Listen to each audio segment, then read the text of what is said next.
Hello used car drivers. Today we're going to take a look at one hell of a used vehicle. This is a 2011 Ford F350 four-wheel drive with the 6.7 liter Powerstroke turbo diesel. This is one heck of a truck. It's an ex-Forest Service fireman's truck, I guess. It was in the Forest Service, but it was specifically through the firefighters in the Forest Service, if you haven't already noticed with that nice Forest Service green there. I love this body style of truck. This is one of the last few years for this body style. I believe the new one came out in either 2016 or 17. This body style came out in 1999. I've loved it ever since. Of course, it's gone through a lot of changes, especially in this front clip here. These are just great trucks all around. They look great. I mean, obviously, it's always looked great. That's why they didn't change it for so long. And it runs and drives even better. And it's just a solid truck. You need a hard-working truck. Something like this is going to do you very well. So this one, as I mentioned, has the 6.7 liter Powerstroke turbo diesel. This one in particular has 154, I believe it is, 1,000 miles. It's a cool truck. We'll go ahead and jump into it. A lot of these trucks have these nice hooks in the front, just for general purpose, you know, pulling something out or pulling the truck out should it get stuck, though I don't think you'll have that issue with this one.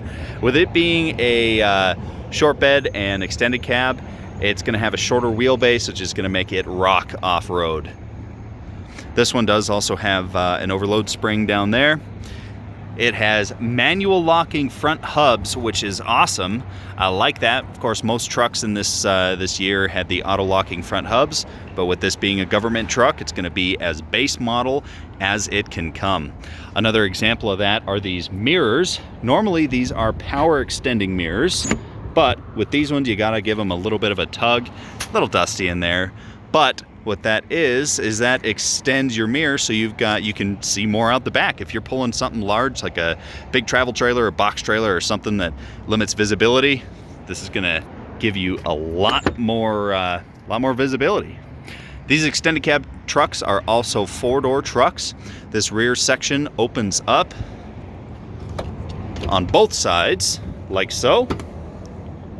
A little bit tight back there, but it was still built to seat 5 adults because this is a work truck again. So the back of the seat there, I don't know if you can tell, it does kind of fall flat, but this vinyl material actually stretches out into there, and there's like a cavity in there meant for knees. So you can see I am 6'1", and of course, obviously I am touching the back seat, but it's not uncomfortable. You know, there's no pressure. There is space in there. And of course, right here in the middle, again, touching.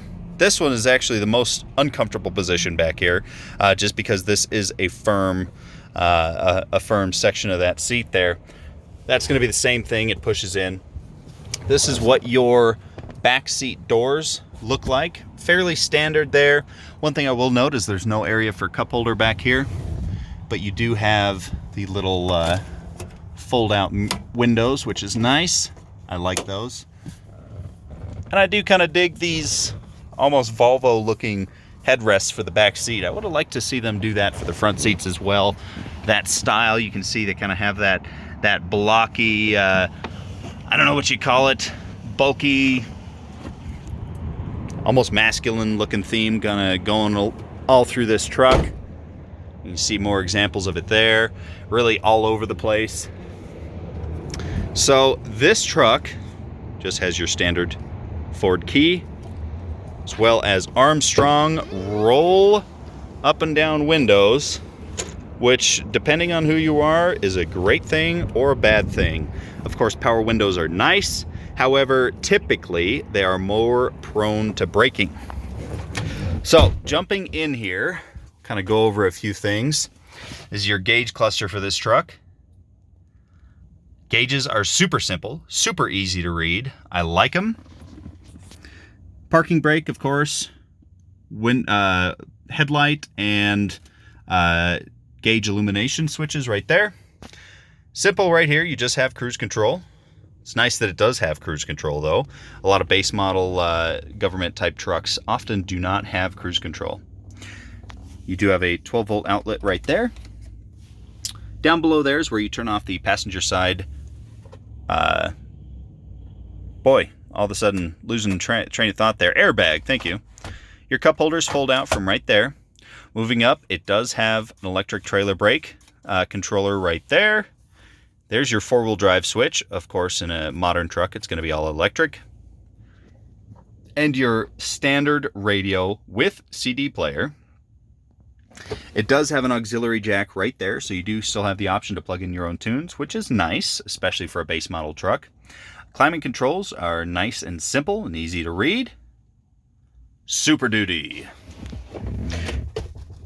Fairly standard sized glove box. I'd almost expect it to be larger with a truck of this size, but I will say I'm not one that uses my glove box often. I do like this little tray up here with these kind of grips in it. You can toss stuff up there and it'll help stay in place. Your center console is dual purpose, and I mentioned earlier that it's supposed to seat 5 grown adults, but it's actually built to seat 6, and I'll show you. So of course, cup holder, little tray there, and this can open up with a couple compartments in there. However, it lifts up into a middle seat. You do also have an area to put a headrest in there if you'd like. And then to set this back down, there's a little lever or I don't know, button that you push down. A little difficult one-handed, and then fold that back down. So you also have a little coin slot right there. And other than that, it's fairly standard truck. Does still have map lights. Does still have sunglasses holders, surprisingly. Mirrors? Nope. Not on a government truck. Perhaps on the passenger side. Yep, you got one little standard no light mirror. Let's go ahead and fire this thing up. Four-wheel drive in this thing is awesome. Works great. That engine has a lot of power to it. Even with it being a base model truck, it really does move. Another thing, being a government truck, I'm sure you noticed that low tire pressure warning there, as well as that light. Let's see. There we go. We can click that to make it go away. There we go. Press reset to clear. Drive to clean exhaust system. Need to do that. Haven't driven this truck yet a whole lot since we've gotten it. But with a lot of government vehicles, they actually pull out the tire pressure monitors inside the tires, and they just put regular air valves in there. As you can see, again, gauges super easy to use. Love the visibility with the Ford mirrors. Have always loved the visibility with the Ford mirrors. And I like that little dip that the doors do on the Fords. Another just little touch that they've done that I'm really a fan of, and that gives you the option to have slightly larger mirrors that aren't way up top on the door. You've got the kind of fish-eyed lens there, or mirror, whatever you call that, but that gives you blind spot visibility, which is very nice. And then you have a huge, about the size of my face, side mirrors there to see what's going on behind you. And again, we can push those out to give you even more visibility, which is a nice thing. Another cool thing is that it's got a handle on the driver's side. That is a surprisingly rare thing. A lot of times they'll have handles on the passenger side and the 2 rear doors, especially if it's a 4-door vehicle. But I don't know why, but a lot of cars are doing away with the driver's side door handles. And that's, especially when folks start to get a little older. These are very handy. I don't know why companies are getting rid of those. But yeah, so this has been a look at the 2011 Ford F350. I'll go ahead and pop the hood and show you that engine. Might be a little dusty, but I'll show it to you. I also kind of like how they've done this. You see the hood that pops up actually kind of comes down. And I feel like that's, relating to the older Ford trucks like in the 70s and older. And I like that touch that they've done there. All right. Not too much of a one-handed thing here, but look at that.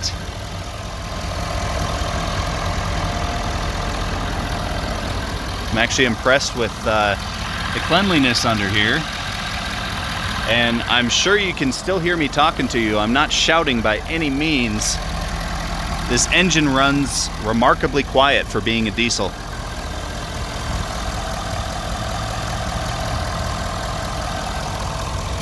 Nice little underhood light.